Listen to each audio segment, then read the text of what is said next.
17. All right, welcome back to another episode of Persuasion by the Pint. Jonathan Taylor along with Sean McCool. And today we are continuing our discussion, Breakthrough Advertising. We're going to be moving into Chapter 3, Sophistication of Your Market. This is a big one. Yeah. It's a big one. And I think we're on episode 17, right?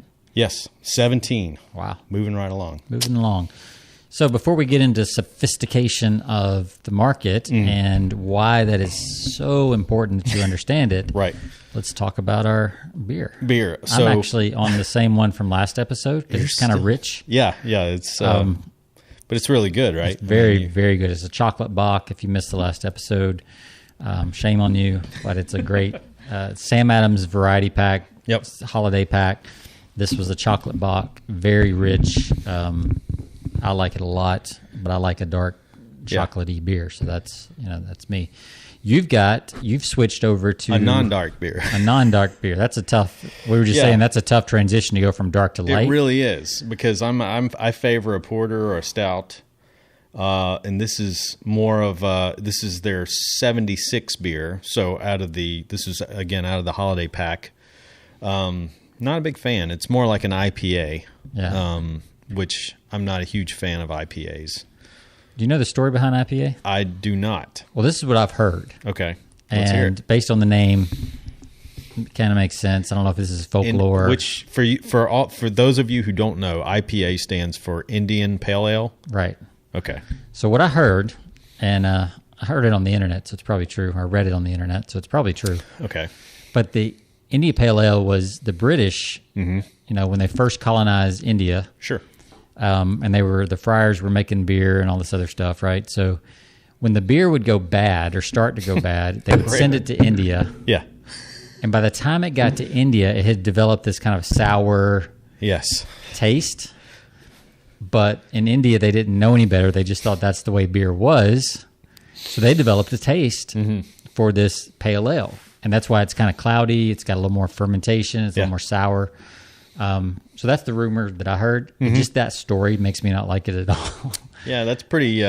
So I'm more of a either a lager or I skip over the IPAs and I go to the darks, porters, stouts, things like that. But yeah, I'm either a lager guy or the porters and stouts is kind of what's up for me. Your story makes me think of some past ancestry of mine who were moonshiners and what they used to do in terms of sending out their batches of moonshine.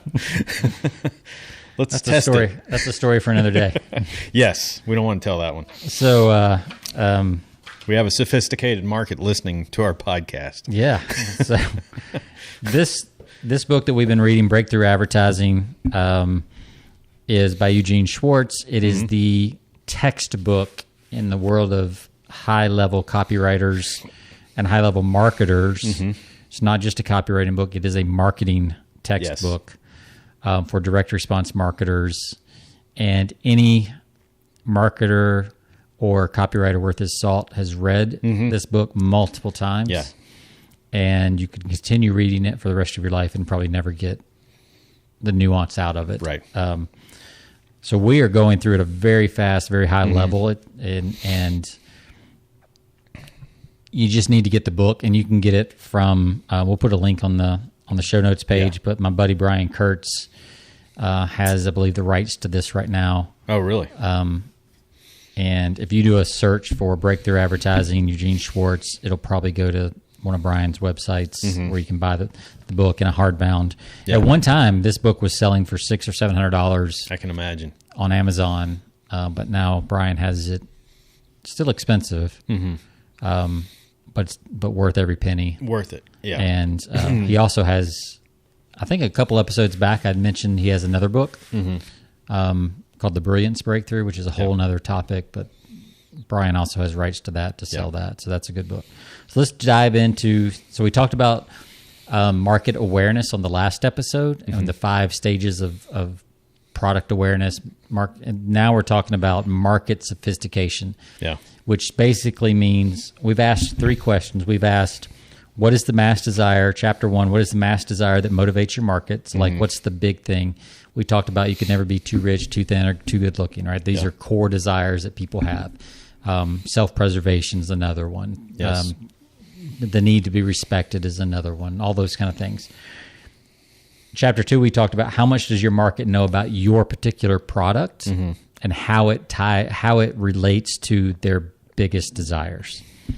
And now this chapter, what we're talking about is how many similar products have they been told about before your product or in the same time frame as your product. So in other words, how do you stand out? Right. And this is a big deal. And I teased in the last episode that I think this cycle of sophistication that Eugene Schwartz goes through is accelerating faster and faster. Yeah. What used to take 5 or 10 years happens in 5 to 10 months. Yeah, because you think about, not only do we have the internet's been around, but now you have social media where people talk about things. Not only can they Google search it, but they can communicate through social media. You know, people asking for recommendations. People say, yeah, this, or it's you know, it, like you said, it's going exponential in terms of. And Amazon reviews can cover the gauntlet of. Yes. They can inform a market so quickly with, like, you know, if there's 100 reviews, you can look at the 1 star and the 5 stars and get a pretty good idea of the shortcomings of that product and just like totally accelerate what people believe and don't believe. And that's really, when we talk about market sophistication, that's really what it boils down to, is how believable, based on everything that's going on with your prospects in the market, how believable is what you're saying about your product? Right. Like, have they heard it before? Have they not heard it? Is it brand new or is it old hat? That's really what we're talking about. Right. So we'll go through these pretty quick because I think as you hear them, it's pretty obvious what's going on. And what are some, let's start out, maybe we should start out just by saying, what are some first to market type examples that come to mind when we're thinking about like new products that have launched just out there? I mean, can you think of any that come to mind right off the top of your head? Obviously, we mention Apple a lot because Apple's they're a pretty innovative company. When the original iPhone came out, that was a first to market. It was a touch screen smartphone, right? Apps were brand new. Yeah. Like, we take apps for granted, right? But at the time, that was breakthrough, right? That was, nobody else had apps, right? So that was a first to market kind of thing. Yeah. I think Uber is a first to market. Yes, there were taxis, but Uber changed the game in the way they delivered the service, and they kind of became a first to market. Then Lyft came. Yeah. And now that's kind of the second. two. Right. Another example would be Airbnb, probably something like that. Airbnb was the first to really make renting out a spare room, feasible, right? At the time, maybe Twitter was Twitter really like the first social media platform? They were before Facebook, or was it about the same? It's been so long. I mean, because most people don't realize they were back in 2008. Yeah. You know, I want to say funny it was that MySpace. That's a long time. Yeah, I know. MySpace, which no one thinks of anymore. True. Was probably first. Yeah. You know, the first social media, you know. Yeah. So yeah, there's, and if you look at technology, like Sonos, I love Sonos speakers. Yeah. That was one of the first movers in the whole Wi-Fi sound space. And now everybody has a Wi-Fi. I mean, there were Bluetooth speakers, but Sonos took it to another level where you could integrate your Spotify or your Apple Music or whatever into a high fidelity type, whole house system that was wireless that you could take with you. That's cool. Yeah. Which before you had to have, the wired speakers in the ceiling, thousands of dollar amplifiers and all that stuff. And now Sonos came along, take it with you when you move, apartment, house, whatever. So those are some examples that come to mind, in my personal use and things like that. And when you're first to market, so talk about being first to market, you definitely have some advantages. Yep. The problem is it doesn't last very long these days. I mean, there's always somebody on your China can knock you off in 24 hours. Absolutely. But when you have that first, another Dollar Shave Club is another, because they tweak the model of how you get razors, right? Then guess what Gillette did right after that? They bought them for $1 billion. But yeah, and then you got Harry's, which, and now you've got like all these, or the first box, subscription boxes, right? Now that everybody has a subscription box, the first meal delivery that was like a gourmet, like Blue Apron, or some of those things. Now there's 10 of them. Yeah. Speaking of Blue Apron, you hear their stock was down to less than, I think it was under $1 a share last week. Wow. So that's what, again, like you say, it's those first to market. Sometimes those things don't. So like last. We use Tavala. Yeah. I don't know if you've heard of that, but they send you an oven when you sign up, and the oven is pre-programmed with a barcode that you just scan your food, put the oven in there, and it bakes it, steams it, broils it through a cycle. Yeah. So it might like bake it for 5 minutes and throw a little steam in there, and you don't have to touch the oven. It just does it all. It's like a little toaster oven. It's not great for like families because you can only fit so much, but for couples, it's like great. And our kids are pretty much grown and not home most of the time for dinner. So for my wife and I, it's like great. Food's great. But they took something that was starting to get a little bit old already, and they added the oven and the software to go with it, and now they're kind of the first in that space to really make it easy. And they said, okay, there's these people that like the meal delivery, but they still don't like having to spend 30 minutes or 45 minutes cooking and then cleaning up dishes and pots and pans. That's fun, but if you don't really want to do that, because I think this is our third meal delivery service, and this is our favorite by far. Yeah. So those kind of things. That's pretty cool. That's a unique. That's quite unique that they deliver. I mean, they send you the oven. Yeah. And so when you're first like that, then it's pretty simple. Yeah. You can be very simple. You can be very direct. In fact, you don't want to be fancy. You don't want to be clever. You just either claim what you're doing in your headline, home prepared meals, no cleanup. I think that's kind of like what Tavala was saying, like no cleanup. Because literally you get these little aluminum pans, you just stick them in the oven, press a button, it cooks them perfectly. And when you're done, you either rinse the pan and keep it, because they actually have recipes and some other cool stuff too. So, whereas before we were using, I don't remember which one, it wasn't Blue Apron, but it was one of the HelloFresh, that's what it was. So they send you the bag of stuff, but you have to chop everything. You have to, and it's kind of fun, but it's not fun after you do it 3 nights a week. Like it gets old, right?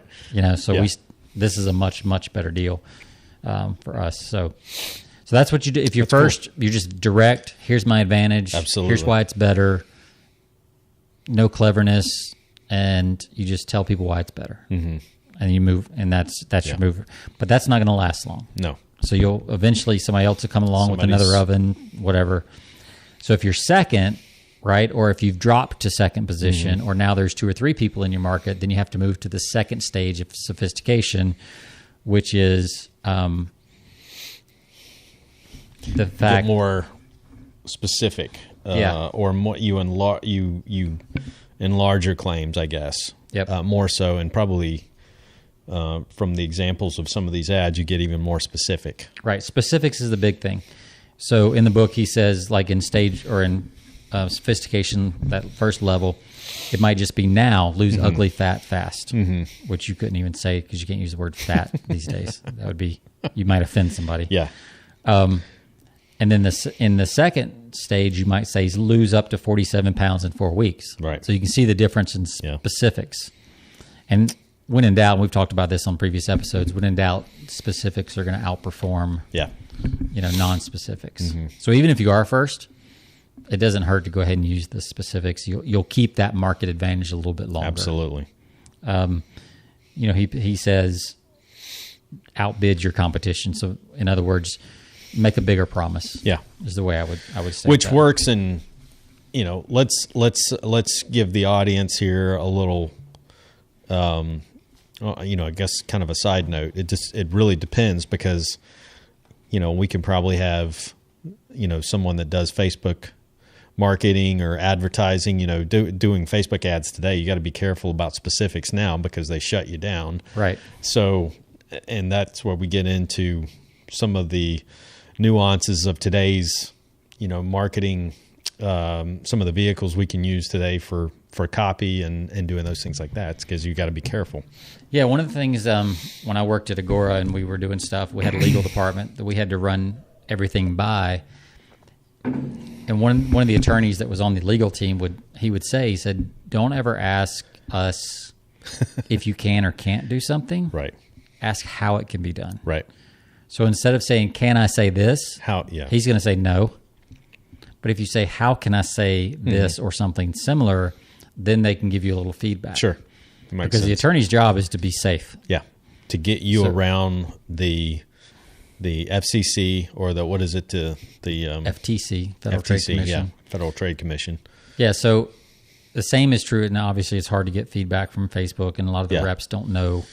So the question you want to ask yourself and ask your ad team is, how could we say this based on, terms of service and all that kind of stuff. And a lot of times you can use a personal experience.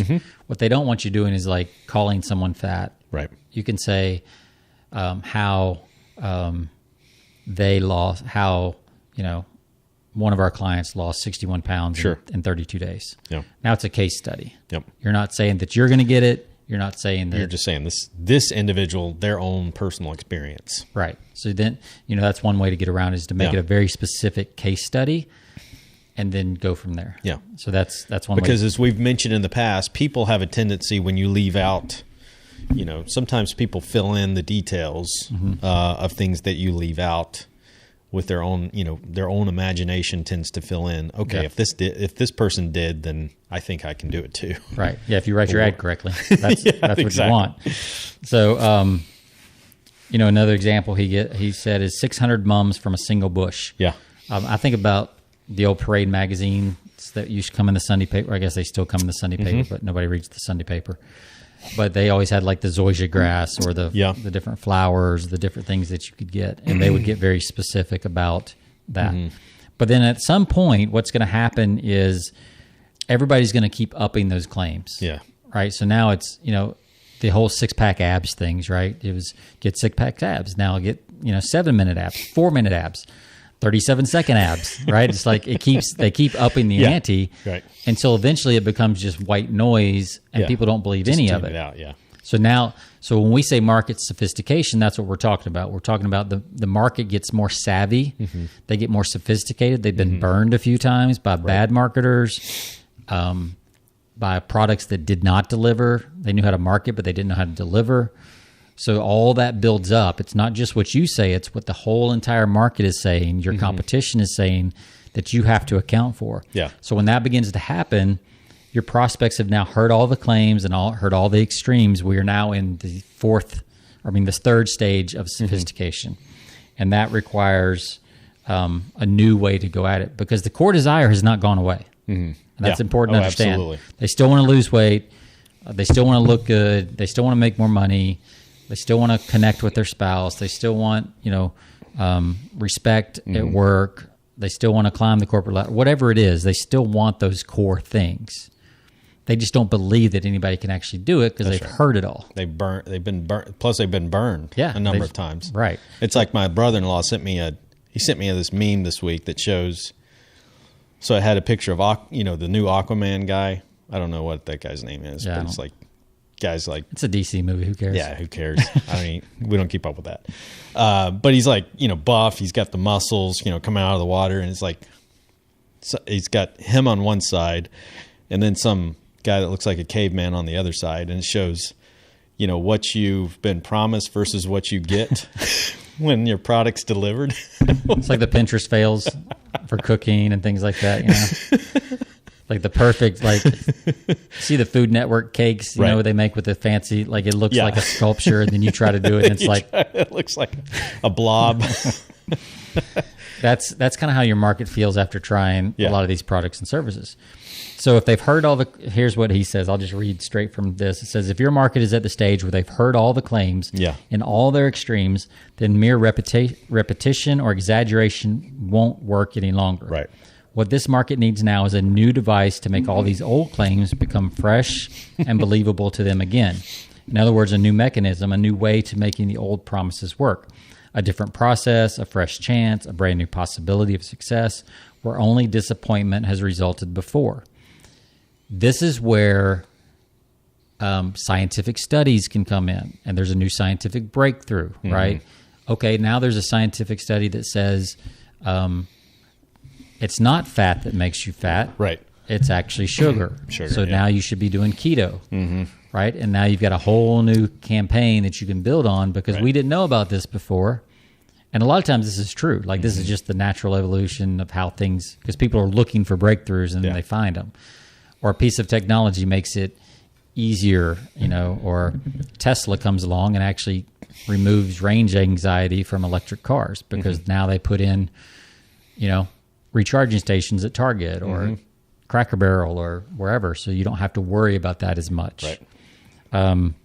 You know, here he talks about, you know, we talked in the previous one, I'm 61 pounds lighter. Yeah. And then in the next one, it might be, I'm 61 pounds, floats fat right out of your body was one of the ones he talked about.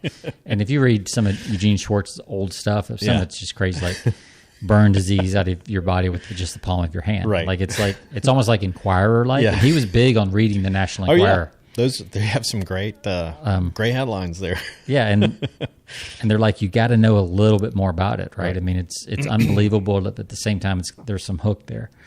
Or, you know, first wonder drug for this, right? So there's this new advance, this new breakthrough. You can play off of those kind of things to further the claims of basically the same product. Yep. You're just taking a different entry point. I saw an example this week, you know, and it's an ad running, and if I won't mention the name, but it's a marketer. You and I, you know, you would know his name, but it's interesting that, you know, you're starting to see, because the market is now saturated. Everybody talks about sales funnels. You know, sales funnels this, sales funnels that. You need to, you know, do podcasts like what we're doing, and you need this. And so, you know, he had an intriguing ad running on Facebook that says, you know, basically sales funnels, all these, you know, things that people talk about you need to be doing. He's like, complete rubbish, you know, goes against the grain. So he's looking at, you know, here's a market that is saturated now. Everybody's doing sales funnels now and talking about sales funnels. So at some point you got to say, you know what, here's a different way. And so what does it do? Because your mind is totally ingrained with, okay, that's what you need to be doing. But then when somebody says, no, you don't, and here's why, it totally changes that. Yeah, because there's a new technology. There's a new understanding, psychological understanding about how the brain works that we can now tap into that we couldn't before. Or, you know, there's a lot of different ways that you can do it. And that's where a copywriter starts earning his keep. Yeah, is he can do some of that research from an outside perspective that maybe you can't do that you've overlooked in your own company. So there is a lot of overlap. We talked in the last episode about the Schlitz beer and the process and how they found something different there. That's how you can overcome the sophistication and the skepticism in the market is by doing that. So this all weaves together like everything else in life. That's not like you do just market awareness or just market sophistication. Right. It all plays together. It all works together. Yep. You know, that's why the three questions that we've been answering these first three chapters are so important. Then we move on to the fourth stage, and he says in the book, within a few months, and this was written back, you know, early, let's see, 66 was the original date. It was updated in 84 with Boardroom, but pretty much 66 is when he wrote this. So you can imagine, just with pure exposure of the internet, TV, 24-hour news channels, home shopping networks, Amazon, everything else, that a few months could literally be with certain products, could be a few weeks, a few days, even. It's like you see a new widget or aspect of a mobile phone, or come out, and within a week, like every other carrier or every other brand has the same thing. Oh, Lord, yeah. It's crazy. So what do you do in that case? it's actually what he talks about. It's actually the same transition as from stage 2 to 3 as it is from 3 to 4. You got to take that most recent advance and amplify it again. Right. So you're just, again, up in the ante. Yeah. So it's this constant just stair-stepping up and kind of cycling back and stair-stepping up that's required just to stay in the game. And that's why it's really hard to have an evergreen sales funnel anymore. Yeah. Because you have to constantly kind of be tweaking the intros and things like that.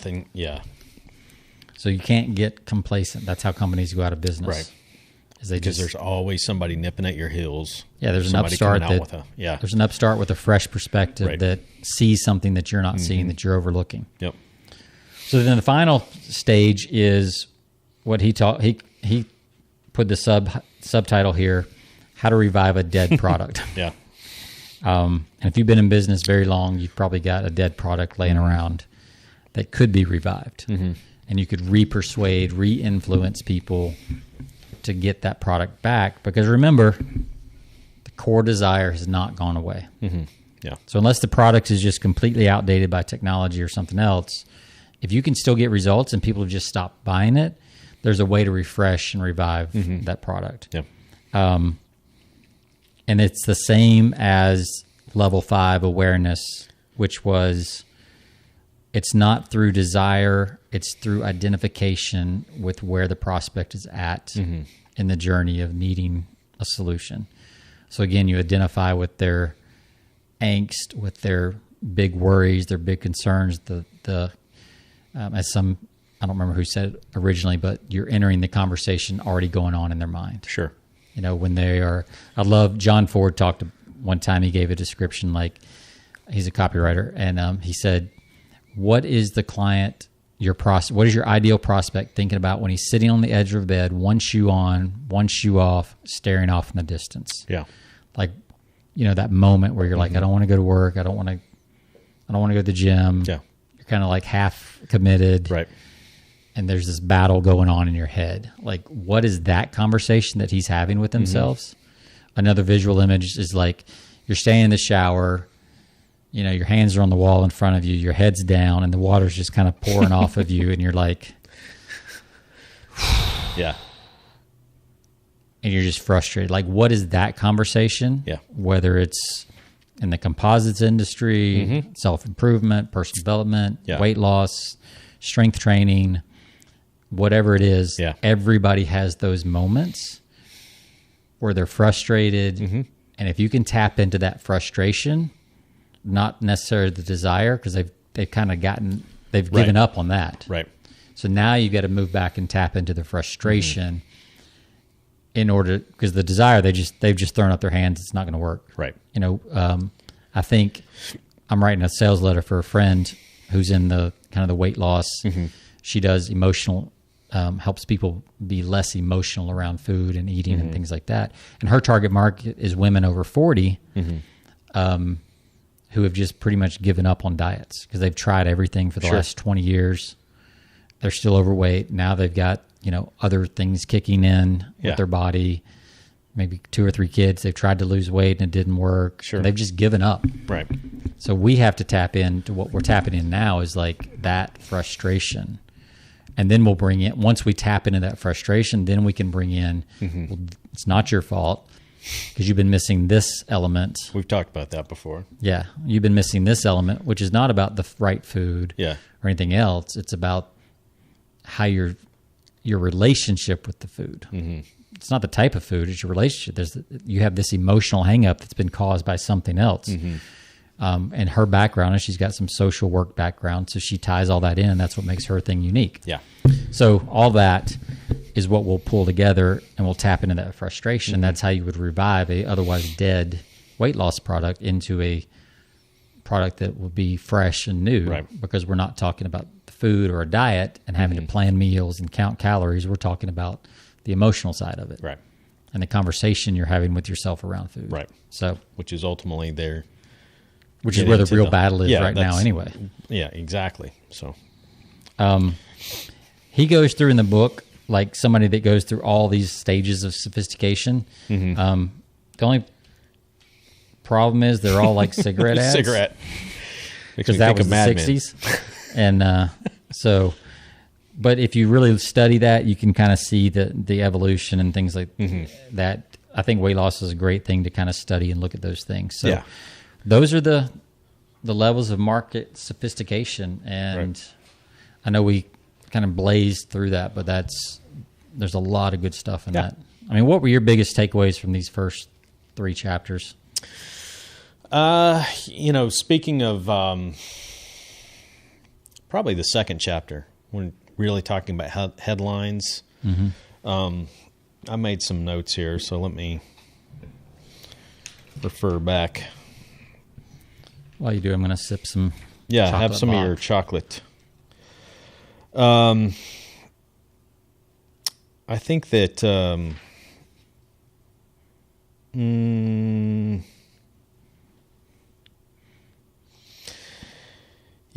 think in terms of course, this, it's hard to say. 2 and 3 were both good. I think sophistication of your market, because I think when I think about sophistication of your market, I think in the industry that I'm working with, because there's a lot of changes that are obviously happening. Technology is a big factor in the industry that I'm in, because one of the prevalent changes in my industry has been 3D printing. So what traditionally composite manufacturers have been looking at doing that takes time. It requires manpower or a certain level of automation that's expensive.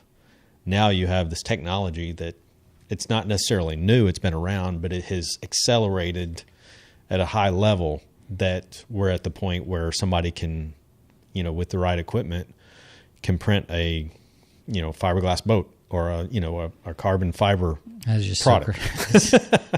That's just crazy. It is. It really is. And so you're starting to see the changes, understanding the sophistication. So you have to always, in your marketing, and your copy and, everything, when you're directing that, when you're targeting your consumer audience, which is ultimately when I'm in B2B, we're looking at other, one manufacturer to a buyer is thinking, what?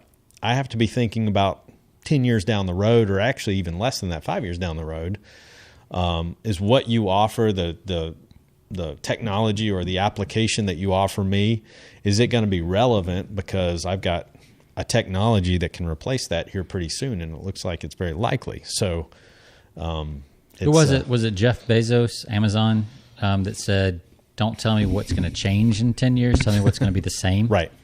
And I'll build my business around that. Absolutely. And that's really, I think, what these 3 chapters talks about is, if you will focus and stay focused on the core desire, then you can manipulate the marketing and the copy and everything else around, and you'll always find your way back to that true north of this is the core desire. Right. Whereas if you're trying to sell the technique or the technology or whatever, you're constantly going to be chasing your tail. You are. And it'll be frustrating, expensive. But if you can continue to tap into that core desire, your copy doesn't have to be as good, because you can, and your ads don't have to be as good. They still got to be good. Yeah. But if you really keep ringing the bell of that desire, you're going to hit on something that just resonates. Yeah. And I think that's the main thing. So, I want to look real quick. I want to tease some of these upcoming things that we're going to be looking at. So we've talked about those first 3, but then there's a real practical chapter on the next one, like 38 ways to strengthen your headline. Yep. 7 basic techniques of breakthrough advertising. What makes people read, want, and believe. Intensification. That's a really good section that's a couple chapters down the road. There's a lot of good stuff in here. We'll probably camp out. I think we should camp out here for a while. We'll maybe I think next episode we're going to kind of take a break and talk about one other thing, and then we'll come back to this. Right. But there's some really good stuff. And like I said, we'll put a link to where you can get a copy of this book, and you could even follow along. Yeah. It's fantastic. I mean, it's, again, you mentioned it was the first copy, the first edition was written back in '66. Yeah. But again, some of the best books out there, the creating desire through copy doesn't change a whole lot. No, it does not. Just like we've talked about Influence, a book that's well over 30 years old, right?